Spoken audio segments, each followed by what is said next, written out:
so much. Welcome to Down to Earth. This is Harriet Kamek with Down to Earth. It's the podcast in which we talk about the issues that matter.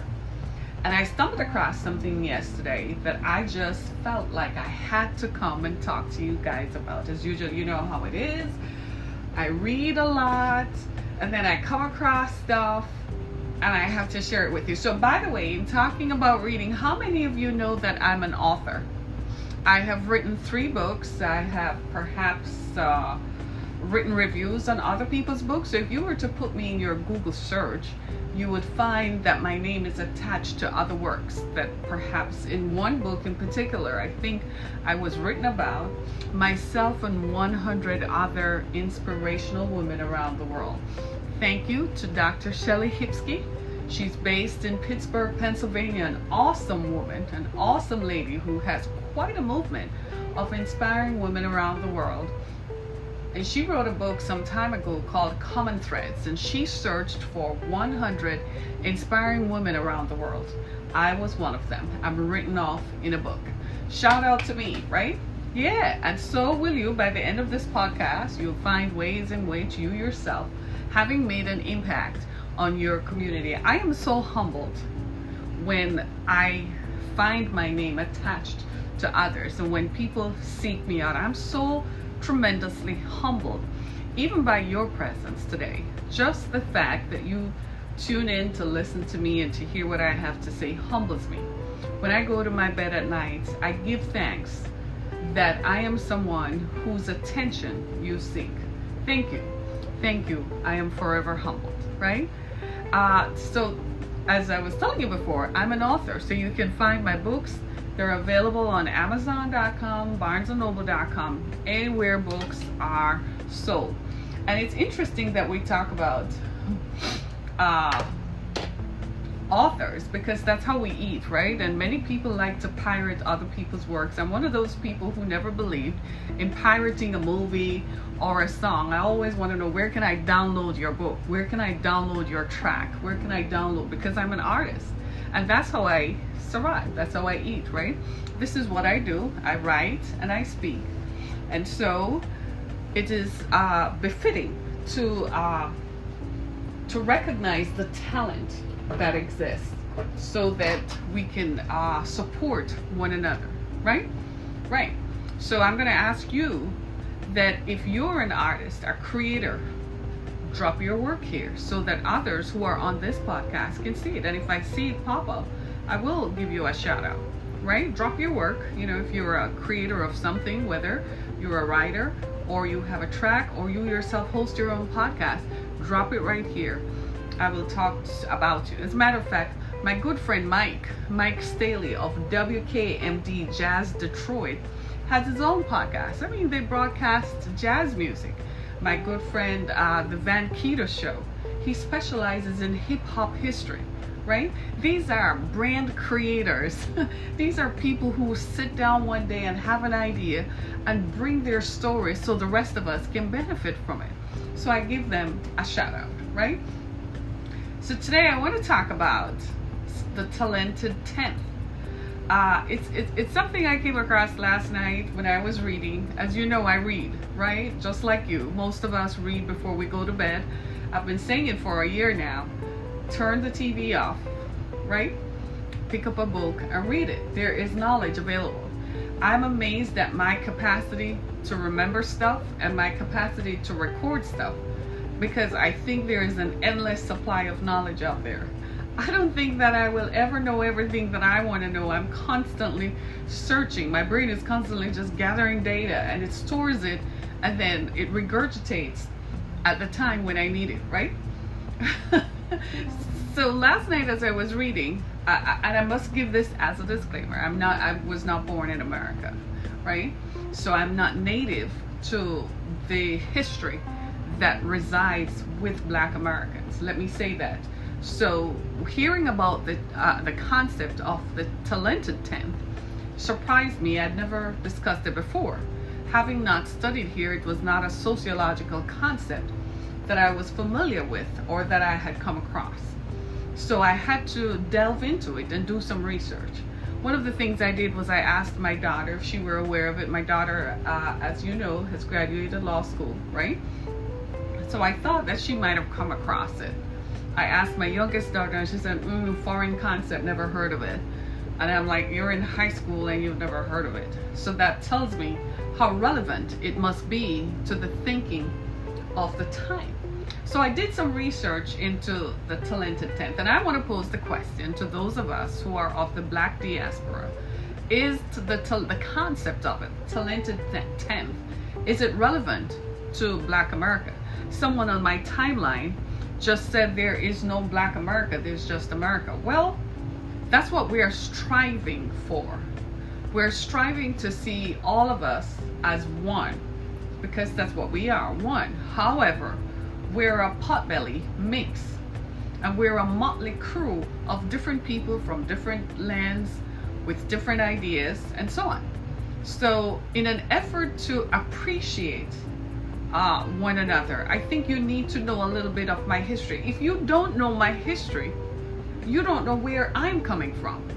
So when I talk, how are you going to understand me if you don't know my history? I will say that one thing about the white culture is that they continue to propagate their history. They never miss the mark, and they never miss an opportunity to tell you who they are and where they come from. They never stop telling you about the music of Bach. They never stop telling you about the history of Western Europe, right? Because if you don't know your history, you don't know where I'm coming from. So they make sure they continue to perpetuate it and tell it. Now, if we, who are people of color, do not continue to regurgitate our history, how will anyone understand where we're coming from? They'll just think we're some people who just appeared on the planet. Right here in Metro Detroit, we refer to it as Metro Detroit. It's as diverse as you can imagine. There is a community called Hamtramck. Now, Hamtramck, 100 or so years ago, was settled by Poles, by people from Poland who had come to America seeking opportunities. Today, Hamtramck is settled by people of Arab descent. You can't drive through there and stuff. It's like you're driving through Iran or Baghdad. Stuff is just written in Arabic. I am so curious now that I think I'm going to learn Arabic living in this area.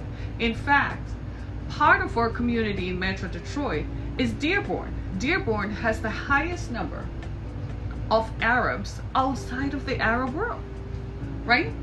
How diverse is that? Now, if I don't know their history, then I'm not going to know where they're coming from.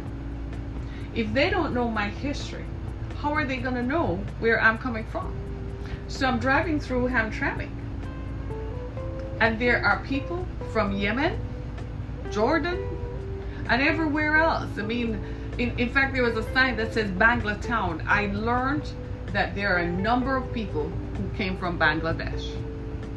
Right? Do you see what I'm saying? So if I don't know your history, how can I appreciate you? When I see you as a human being, recognizing that there might be some ethnic or cultural differences that surface, if I don't understand your history, how am I going to appreciate you?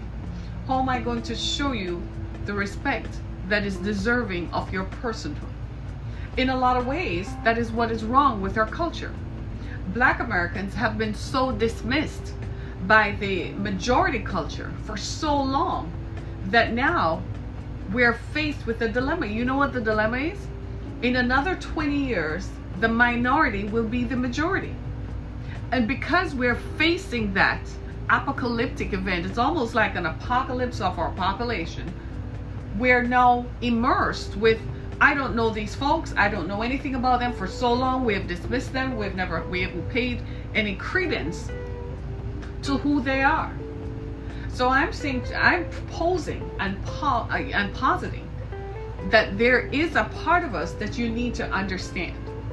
That the Black America that existed under slavery does not exist anymore, but our memories of that still exist. The Black America that existed under Jim Crow and under Reconstruction and civil rights, that Black America is evolving. Not like the media is presenting it. The media takes a great deal of time in showing you the worst case scenarios. Now, to be fair, if the media wanted to be fair, if the media wanted to show all of us, the media could also go down to the meth labs that exist in the back walls and rural areas of America. They could go to the Appalachian Mountains and they could show white Americans who are rural and who still live way below the poverty line. Do you remember last year when people were lost in the mines, and it was found out that the reason they were lost was because they went looking for copper? They actually ended up being arrested after they were rescued because they were looking for copper, which is illegal. That's poverty that was driving that. You see what I mean? But the media did not spend the time focusing on it. They spent most of their time focusing on the ills and the worst parts of Black America, which are caused by institutionalized racism and generational poverty as a result of slavery and Jim Crow, because Blacks were denied the power to acquire wealth. Now, the concept of the talented 10th surrounds a creation by a group of white men, right? They thought, they were northern white liberals, and they thought that if they could provide education to some of the Black population, then it would create a new Black upper class. They really were seeking to say, well, we know we can't educate everybody, but if we do it en masse, then the people who want it will come. So through an organization called the Christian Missionary Society, they created Black colleges and universities, right? John Rockefeller led the group. His name was the most famous one, right? Out of this thinking came a Black man named W.E Dubois, who is revered in the Black community for being an inventor, innovator, and so on. And he said, if we could create a Black intellectual class, if 1 in 10 Black men was exposed to classical education, then he could come back and uplift the Black race. That idea was a little bit different from Booker T. Washington, who believed in industrial education. Later on, W.E Dubois had to redefine his ideology because he found that education is not the only thing, and that in fact the change that he imagined would come came from the grassroots people who perhaps had not been exposed to classical education. Classical education produces lawyers, doctors, engineers, teachers, and so on. Sometimes those folks are not the ones who lead the movement for change. And so he later redefined it, but that's where the talented 10th comes from, that 1 in 10. So they thought that if 1/10 of the Black population went to college, then that would uplift the rest of the Black population. But they focused on education. Now, like I said, I wasn't born here and my family originated in the Caribbean. So let me put that as a disclaimer. Whereas we also thought that education was the way out and was one of the way out. I don't know where I got this from, but for me, wealth and the creation of wealth is the mainstay. You know why? Because for me, wealth gives you power. And wealth gives you power and influence. And if you have wealth that gives you power and influence, you can create effective, meaningful change that lasts from one generation to the other. 100 and so years ago, when they came up with this concept of the talented 10th, it created a Black upper class. Sure, there were a multitude of lawyers and doctors and engineers and philosophers and scholars abounding. But 100 and so years later, we still have endemic institutionalized racism. Education was not the only way. There are a bunch of people around me who are educated beyond your wildest dreams. People have 3 and 4 degrees. It's mind-blowing. Have we gotten rid of the real problem? The real problem is wealth. You know what I have found? That's one thing where white people win all the time. They have wealth. They understand this. And they have wealth down pat. They make sure they give the best interest rates so that young people who are just starting out can buy a house real quick, because they understand that home ownership is the basis of creating a solid middle class that sets you up to have wealth, right? So they make sure that you have the tools to do that. They make sure no matter how bad their credit is, they will always get a car loan, a house loan, a mortgage, a credit card at very good interest rates, because they understand the concept that wealth is a defining factor. You don't believe me? Have all the education you want. I know plenty of people who have a multitude of degrees who are broke today, still don't have $100,000 to their name, still can't find that right now they might struggle to find $10,000. I kid you not. Still have 3 degrees, still very qualified, still are not near the million mark. The problem was not just education, because if you can learn to read, you can pick up a book and read. What I found early on when I looked at this scenario, I said wealth is a tool. Wealth is the thing that I need to pursue, because with wealth comes influence and power. Others understand that. They make sure they create wealth. They make sure they have wealth that gives them access to power and influence. With that, they continue to perpetuate policies that does what? That solidifies their position every time, all the time. And where are you and I? Still sitting here with all of our 3 degrees. People who went to school, have 3 degrees and 4 degrees, are retired.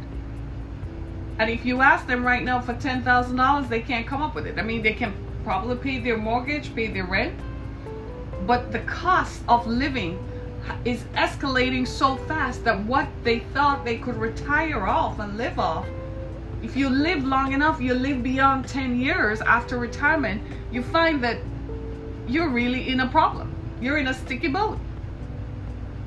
Wealth is the key. So the talented 10th, is that still relevant to Black America? I still think people need to go and get an education. At the very least, finish high school, get some sort of college education for the mere purposes that it disciplines you. But seek wealth. Right here in the Black community, there are plenty of people. You will find them all over the place. They're professionals.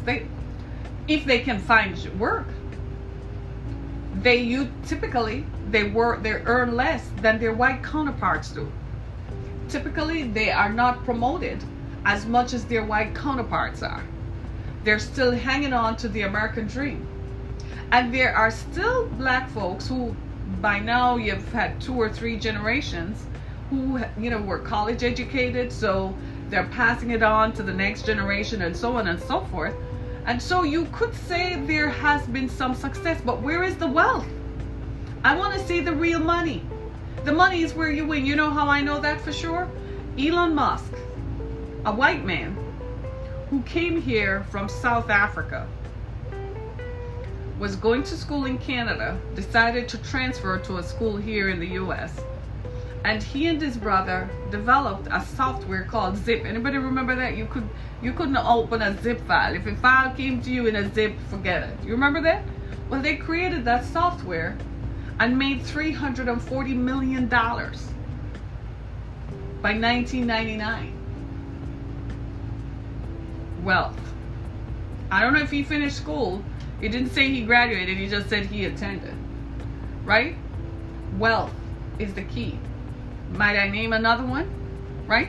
Somebody is calling. Let me take this call. I have a caller.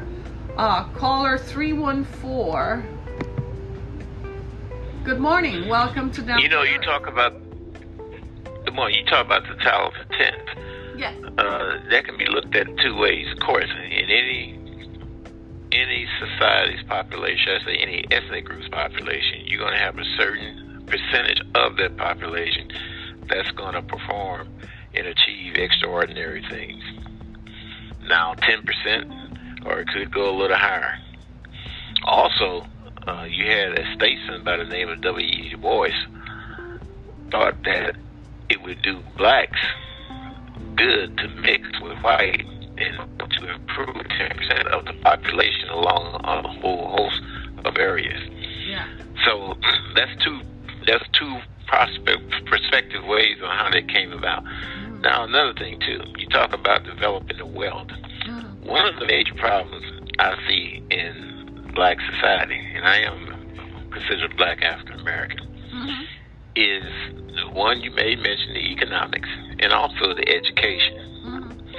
Of being such a small proportion of the population, 11 to 13%, when you look at those professions that's high demand, high pay, the percentages may be half that, maybe 5%, for instance, in the doctors and surgeons. If you look at Asians, I tell you what, look at Nigerians who have a higher success rate in education and economics than the Asians do. But the information I received talks about Asians, where their population is about half that of black America, but their percentages is sometimes double and triple in some of these professions. So that makes a lot of difference also.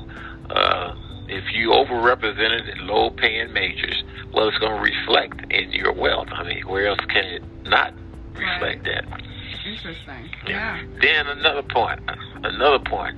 When you got these historical black colleges where you only have 5 of them, where you have a graduation rate above 50% in 6 years, that means that the person is paying 50% more for tuition for a degree that's not in high demand. Early childhood education, a lot of liberal arts, psychology, and so on, so on, so on. Yeah. But your engineering fields, your STEM fields, they aren't there.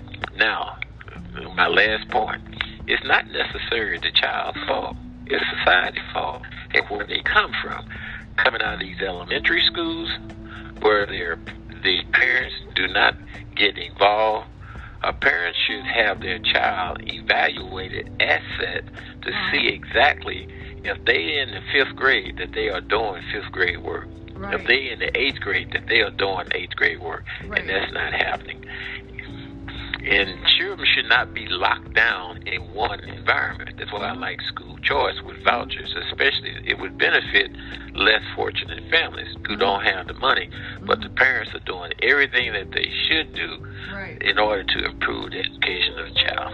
Right. So that's where I stand on that. Wow, interesting. Thank you so much for calling in. I really appreciate that. That's some interesting points. Thank you. Thank you. Yeah. But so we just had this caller. He just kind of laid it down, wouldn't you say? He kind of just laid it out there for us to think about, and it's food for thought. He says education goes all the way back to early childhood education, and that a lot of HBCUs, I'm going to have to do a show on that later. A lot of HBCUs are graduating people with degrees that are not in demand. There's some things that I don't think you need to go to college for, people. Like, seriously, but we're going to talk about that later. I mean, like, why are you going to go to a 4-year college and study psychology? What can you do with a 4-year degree in psychology? Please help me to understand. When today, the focus is on what? Science. The focus is on engineering, isn't it? I know you hear a lot about STEM, and now they're added arts into it, so they're calling it STEAM in some places, STEM and STEAM. But the real truth of the matter is, we need to make sure that when we send our kids to college, don't come home with no degree in fine arts, or come home with a degree in psychology. What you gonna do with that? How are you gonna pay off your student loans is the first question I usually ask. Because how are you gonna get a job, right? But that is education in a module, in a pod. That's like putting education in a pod. So the question that my caller really is asking is, how will education advance the future of the black race? How will education help to create wealth? I'm going to tell it to you just like this. If you're sending your kid to school, you need to ask them this question: how is your education going to help your bottom line? How will your education contribute to your wealth? If you're going to go to school and you're going to graduate and you're going to earn $40,000 a year for the rest of your life, you need to ask yourself this question: how will that pay off your student loans, buy yourself a house, and start to prepare for your next generation. Because seriously, that's what people are earning with a 4-year degree. Because as usual with everything else, the salaries are not equal. So you will find that your white counterpart earns more than your black counterpart with the same degree. Why are you going to college and getting a degree in liberal arts for 4 years? All you studied was liberal arts. So what, you just went to college to say, okay, I went to college because I just went to college? You're going to come out and earn $15 an hour. How is that going to help you create wealth? This is why a few years ago, after the crash, the economic crash, a group of thinkers got together and they said, we need to start teaching people to be entrepreneurs. The black community is replete with this because we had no other choice. We couldn't get any work, as talented and educated as we are, so we had no choice but to go start something so we could live. But we don't qualify, or we don't benefit from mainstream funding. It's very rare when you see that happens. When you see it happen, you really need to clap and celebrate, right? It's very rare, not in the numbers that it happens in other communities. Now, other ethnic groups create their own funding mechanisms and their own funding works. They support one another, right? So, you know, if you're Korean and you want to start a business, you go to the group of Koreans and they help you get started, so you don't have to go through with a bank loan because you may not get it, and you paid off after you've made money. If you are Arab, that's what they do. The black community needs to get together like that. So this is why I keep asking, is the talented 10th still relevant? Maybe it was necessary for the time. W.E Dubois, Booker T. Washington, that was a necessary concept to create awareness in the black race that you don't have to be slaves forever. That though you were taken from other lands, though you spent 100, 200 years being beaten down, you don't have to remain there forever. This is the chance to wake up. And they did. They responded. They became doctors, engineers, and so on. And then they created an elite kind of class amongst themselves, is for want of a better word. But you gotta look at it within the big picture. The big picture is that blacks still are only 13% of the population, and a vast majority of black men are incarcerated, are in jail. So they're not contributing to the diaspora. They're not contributing to the currency and the commerce of the black community. I saw statistics recently that says that black people, we are the lowest producers and the biggest consumers. Like if money comes into the black community, it stays in our hands in 4 hours. Everywhere else, it spends days before it leaves. Why? Because we consume but we don't produce. We have to change that orientation. In changing our mindset, we're going to change the ways in which we look at money. That money is a tool to make money. Say it. We're going to do some chants after this. We're going to do some mantras after this, because we need to see ourselves as wealth. Everything that I do is about money. Everything that I stand for, every time I get up in the mornings, I think about money. I love money. I'm going to tell you some things that I have found that people who have money do. They sit down and count money. I keep money all over my house. Don't come looking for me though.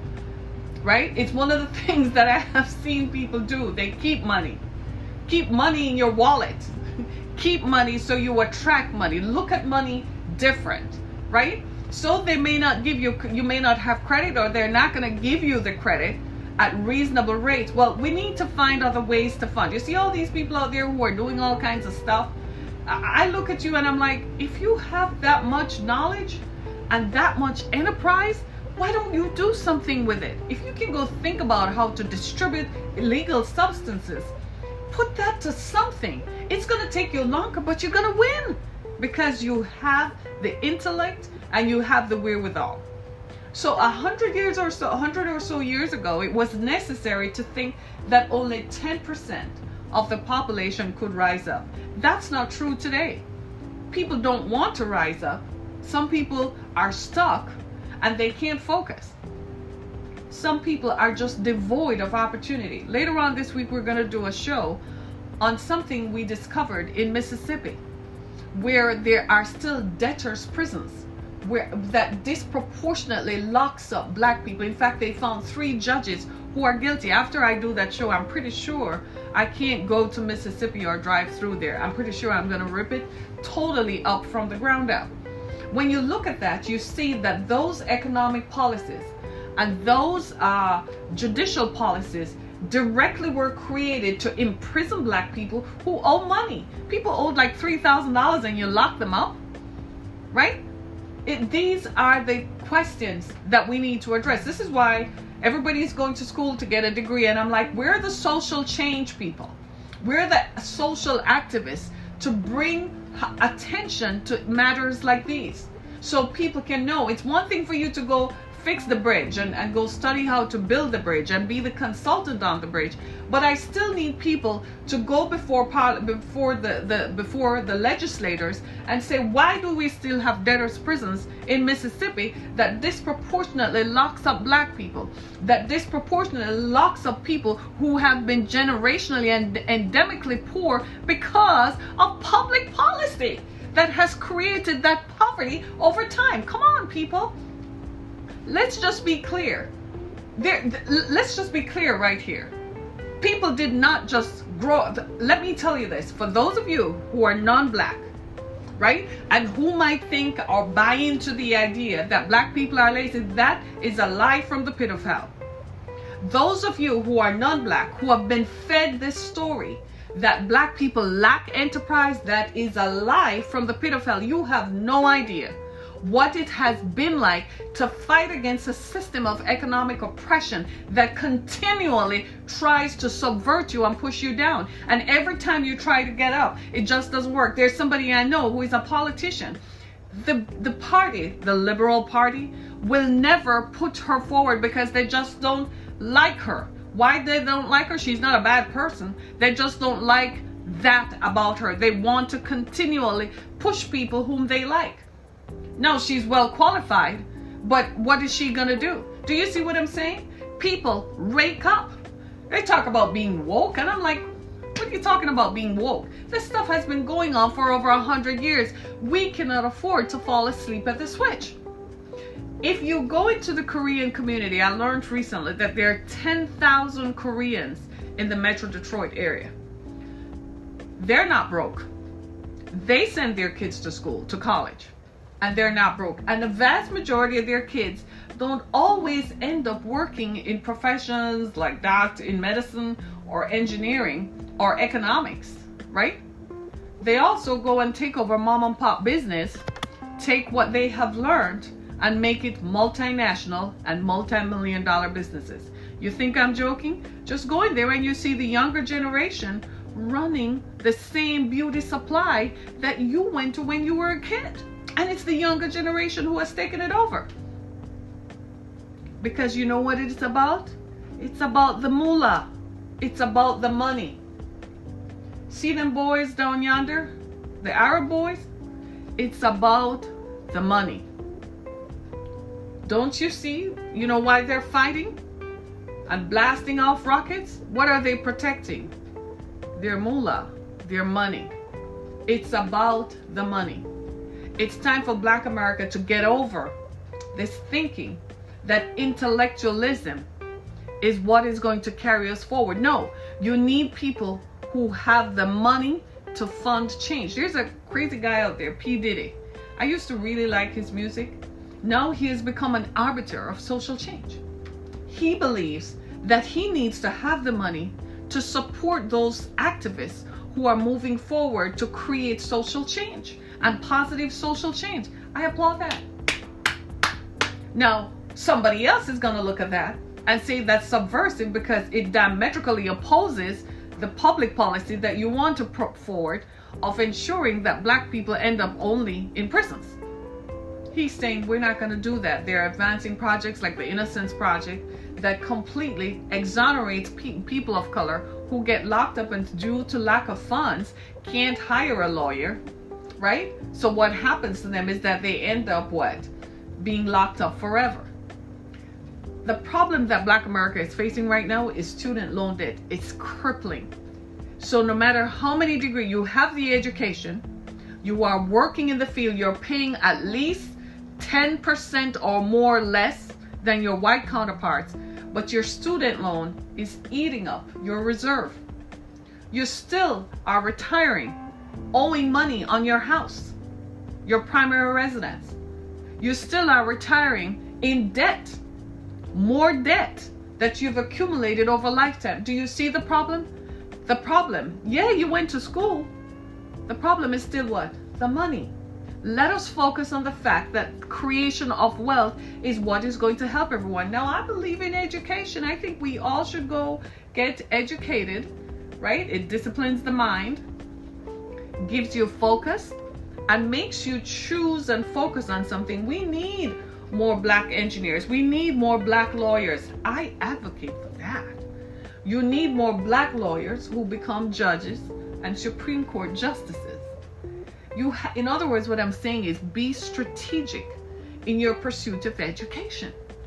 Tell your young people, guide them. Why are you just going to college to get a 4-year degree? What are you going to come out and do with that? After a couple of years, you can't do anything with that. A lot of people now have masters in public policy. And I'm like, so where are you going to work? In public policy? How many of you are going to work in public policy? Show me how you're going to create wealth. Guide them. We need more judges, more prosecutors. We need more people at the DOJ. We need more people changing laws. So tell them, go become a lawyer so you can become a politician. What's your end goal? Don't just go to school with a liberal arts degree and a fine arts degree. Somebody goes to school and get a master's in fine arts. I want to really hold you and shake you and say, are you really serious? Are you seriously serious? Show me your body of work. Right? It's a different day and time. It's a different day and time. And we have to learn to discern the time. Right? And when you learn to discern the time, then you're able to move forward and understand what it is that we need to do. Right? I am not saying that W.E Dubois was wrong. He was correct for his time. I am happy to learn that the creators of historically Black colleges and universities were a group of Christian-minded white people who decided that when people come out of slavery now, in order to train other Black people, let's raise up a group of them who will go back and train others. That was good. That was good for the time. People have changed radically now. Most Black educators now, I don't know, I think they're just doing it to get a paycheck. Right? Is there the drive and passion? And there's still some people who say, well, only Black people can teach Black people. Seriously? No. We need to be exposed to a wide variety of information so you can be a well-rounded person. And we need to do this quick, fast, and in a hurry. Right? As the caller said, education is a good thing. And I can't stop hitting on the points that makes no sense to go to school and come out with a liberal arts degree. You must be strategic in your thinking. I have another caller. Hang on 1 second. Somebody else is calling. Hey there. Welcome to Down to Earth. Hey. You're on. Good morning. Good morning. Welcome. Just listening to the show, I didn't know I was actually calling in to make a comment. But I guess since you answered the phone, thanks for taking my call. As far as W.E Dubois is concerned, I think that whole thing with talented 10th, I think it was, number one, it's inaccurate, right? There's no way to quantify or qualify that talented 10th, right? Like, we don't have the numbers. There's no scientific numbers or no study that was done to break it down to a 10th, right? Okay. I think the limitation on 10th was based on what was allowed. Ooh.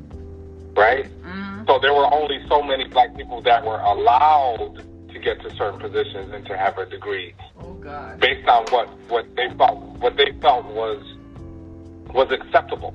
Oh my. An attempt was acceptable to them, to white people back in that day. Barely. So that's why, that's another thing. So, I mean, just using that, I think was not constructive. The talented 10th, coming up with that term was not constructive. What it did was it pit certain black people against other black people in the community, and what it did was that 10th that was supposed to be educated, that was the buffer class. So that was the class to buffer between the white people and the masses of the black people. There's a buffer in between there, and that's where you had the boule and other people that were had a certain status within the black community and the society at large. Do you think that was a good thing? Do you think that was a good thing? Did that help African Americans at the time, or even now? Do you think it was, did it do any good? Well, no, it didn't do any good. What happened was it helped the white community because they needed a buffer. Oh. They needed those people who would assume positions within the black community that would help do their bidding and kind of keep the people kind of sedated, if you will, right? Okay. So they were and if you know anything about the boule, they were the protectors of white power in the black community, even though they presented themselves as, hey, we're the leaders of the black community. They were really the gatekeepers for white power. Oh my God. So it wasn't a thing where so the whole talented 10th was more than just, hey, there's a certain amount of people that are talented, that kind of thing. No, it was much more than that. So you still have that today. You still have so in other words, that today. In other words, what you're saying then is that the talented 10th became a tool of white power. Yes. And I'm looking they were the ones myself. that were the most well dressed. They were the ones that were most well dressed, that were the most educated. They were the ones that had the better jobs.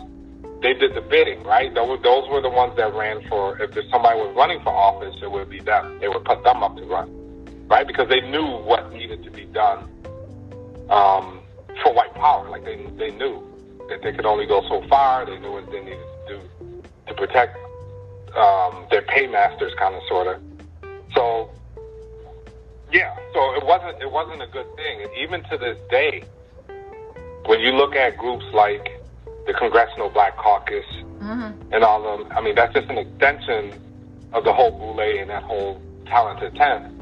You see, they have no teeth and they have no power. They do whatever it is that they're basically, that their paymaster let them do, right? They don't go outside of a certain boundary. That's why a lot of people just moved away from that. Black people just moved away from that whole model. They're largely ineffective. Wow. That is amazing. They have a lot of conferences. They have a lot of lunches. They have a lot of this and that. They'll come in front of your face and say, hey, black this, black that, black that. But then when it comes to legislation, it's minority this, minority that. And guess who minorities are? White women, Mexicans, LGBTQ, right. And then we still at the bottom of the barrel. So they play those little games on us, and that's what happens. But luckily, people are wise. They're getting wise to the whole thing. The new black media, what you're doing, your show, everybody else with their shows on YouTube and this different media, they're starting to push the narrative in a different direction. And that's something that the boule class can't control at this point. They used to be able to control, but they can't control anymore. The information is getting out. The knowledge is getting out. Black people are now talking about just not voting until we get something. That's new. Relatively new. Absolutely. I would say. Yeah. Right? So we're starting to wise up. And it's people like you that are helping this whole movement, right? Wow. Just with what you're doing, just putting out information, and they can't control it anymore. They're starting to lose control over the black masses, the boule class, coming and saying, oh, you need to vote. People died for you to vote. People are not falling for that anymore. Wow. And you need to vote because Trump the monster, he's racist, and You're not going to scare us with that anymore. We've been through much worse. Isn't that the truth, though? You can come. A friend of mine. We've been through much worse. That doesn't work anymore. A friend of mine is a Republican. She's a powerful black woman in this state. I'm gonna have her on sometime, right? You have to hear what she has to say. And a few years ago, I was introduced to her, and somebody said, "You need to hear her. Just listen." And I really sat down and listened to what she had to say, and she echoed the same things that you were saying. She really, and I'm not Republican, different way. So don't get me wrong. Yeah, I'm not Republican, so please don't get me wrong. I understand what you're saying. I understand, but what you're saying is the narrative has moved in a different direction. So it's no longer, you can't control how I think now that benefits, that still contributes to the white power class. That's what you're saying. I get that. I'm clear. Yeah, so what happens is, and if you have no leverage, see, we have a lot of leverage, but we never use it. But we never use it, right? We have a lot of leverage. If there were 100 people that needed to vote for you if you were running for office, and we all said, hey, this is kind of what we want. We want this one thing that could really help our community out. And you said no. Well, we can say, well, in order for you to win, you're going to need us. So if you don't want to do it, that's fine. You'll never win an election. Thank you. Thank you for your time. That's leverage. Now you have to go back and you have to think, how bad do I really want? If I really want to win, I got to give these people what they want. Quid pro quo. That's me. That's my vote. Quid pro quo. If you that's in every dealing that we have. You give me money, my price, and I'll give you the service. You call an electrician or anybody. Yeah. My price is this. If we agree, you give me the money, I give you the service. Done. Same with voting. Wow. Okay, we'll vote, but we want this. Fully, that's another one of our problems. We don't know what we want. Why don't you run for office in your area? Why don't you run for office? Because I'm not currently in the United States. I'm working outside the United States right now. Oh. Yeah, but when you come back, I'm born in the U.S., right? I'm an American citizen, but I'm just working because I'm a consultant. I work different places, right? So yeah. But I would say, this is a great program, and these are the kind of discussions that need to be had. Right. The kind of discussions you're bringing up. I think it needs to be a wider. Some discussions need to be behind closed doors, of course. But I think the broader discussion of, okay, so what's the plan going forward? What's the strategy going forward? Let's all have a conversation. You brought up a good point about, education. What is the purpose of education? We usually say things like when the voting comes around, we want better education, which means absolutely nothing. Like, what is better education? You can put a definition around that. It means absolutely nothing. What's that? Like you said, what's the strategy? What do we want our kids to learn? What kind of courses? What's the curriculum look like? When they graduate from high school, what should they know? Should they know finance? They got to know about money, right? Yeah. Should they know about interest? Everybody know about interest rates, this and that. Should they know a certain part of technology? Like what? We have to figure that out. Right. We have to put that down on paper. And when we go through every political candidate out there, we just slide them that piece of paper. This is what we want. This is exactly what we want. These are the top 10 things we want. If you can put these 10 things on your platform, then we'll be open to voting for you or at least listening to you. Wow. Right? Get back to us. And then just leave. Like, get back to us. That would revolutionize us. And if nobody... At that point... Yeah. It would change our whole situation. Because I would change our voting situation because now we have leverage, and certain politicians would not be able to ignore it. They would have a very hard decision to make. Yep. You're absolutely either I want to win or I don't. Absolutely. So, but great program, great information. This is my first time listening. I just happened to stumble upon this. Thank you. So this is really great. Thank you so much. Hope you call back in again. Be blessed. Thanks so much. I will do so. Thank you. Bye-bye. Well, I don't know what else to say because I think my callers have just about ramped us all up and given us new perspective. we need to have a strategy.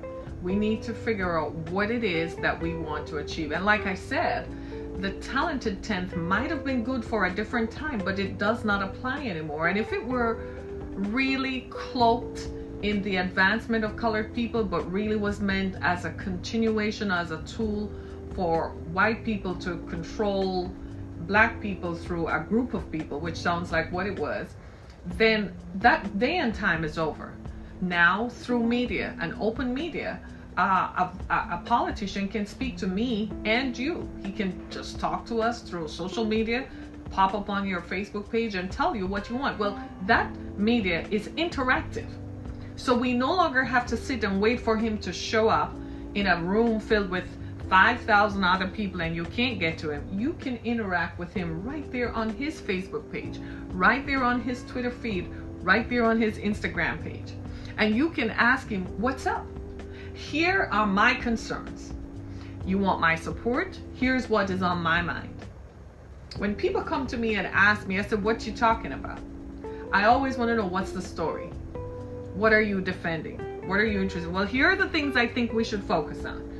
And if we're not focused on it, then I can't give you my support. You get my support when you're going to focus on these things that are of concern to me.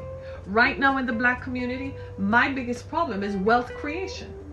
Because if people have wealth, it's going to eliminate the poverty that is driving frustration, that is pushing violence. If people have wealth, they won't need to fire guns at 3 o'clock in the morning on New Year's Eve. They'll be too busy having to get up the next morning to go open their businesses. Do you see where I'm coming from? The minute they eliminated the wealth, the creation of wealth in the black community, where black communities no longer had businesses, that was the march and the demise of the black ethnic group. So we decided that we were all going to get degrees. And now we are riddled with student loan debt. That your grandmama has 3 degrees and is still an adjunct professor. How in Dickens' name? She had to follow the same course of study as her white counterpart, but the white counterpart gets the tenured professorship, and she's an adjunct professor, and in between, which means that she works 1 semester a year, every other semester, every other year, every odd number year. In the meantime, she's out on food stamps or working in retail just to be able to get by. That is foolishness. Again, I'm going to ask the question you all are asking. What is the point of education? I keep asking this question whenever people come to me. I said, what is the point? If I am still on the same stage with people who have 3 degrees, tell me what was the point? You have collected 3 degrees, 4 degrees. You are still being paid way below what you are worth. And you still end up broke, busted, and disgusted. How many of us can flash a black card or an American Express card? Come on now.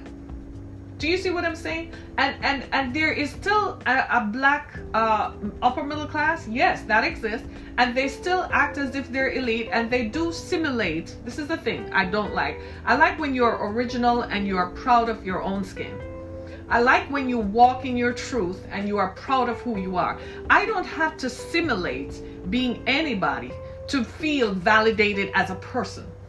I don't appreciate the upper middle class blacks who tend to think that because they occupy and sometimes visit white spaces, that means you're elite. You still are searching for validation. That's not what all them folks died for, man. They died so that you can be free. Can you be free in your mind? That's what Bob Marley said. Bob Marley said, emancipate ourselves from mental slavery. The mental enslavement that comes from believing that the only form of validation of my personhood as a human being is me existing in white spaces. That stuff doesn't fly with me at all. So if you really want my support, and if you really want to hear what I have to say, you need to be proud of who you are. I am proud of who I am all day, every day. I am me, and I can't change me. I can't change my skin. I can't change my hair, right?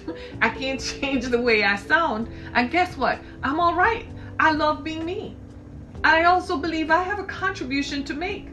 So guess what? I'm going to invite you in, and I'm going to entertain you, and I want to hear what you have to say. What makes you think you're better than me? What makes you think you are superior to me? Because I don't think like that. And if anybody should think like that, I come from a whole different social genre where I'm kind of, if we were to follow that, I would be ahead of you by leaps and bounds. But I don't subscribe to that. I want to believe that my worth is in here. I want to believe that your worth is in your head. So let us come together and solve this problem, because 100 and odd years ago, you still allowed white power to separate you and make you feel that you were better than your cousins. I said this when I first moved to Detroit. I moved to the Detroit metro area in 2003. And you got to understand, let me give you some background. You got to understand, I was coming from upper middle class Orlando. You ever heard about shock? It's like they put me right smack in the middle of I don't know what. I had never had the inner city experience in my life. And here I am. And I was like, what the heck is going on?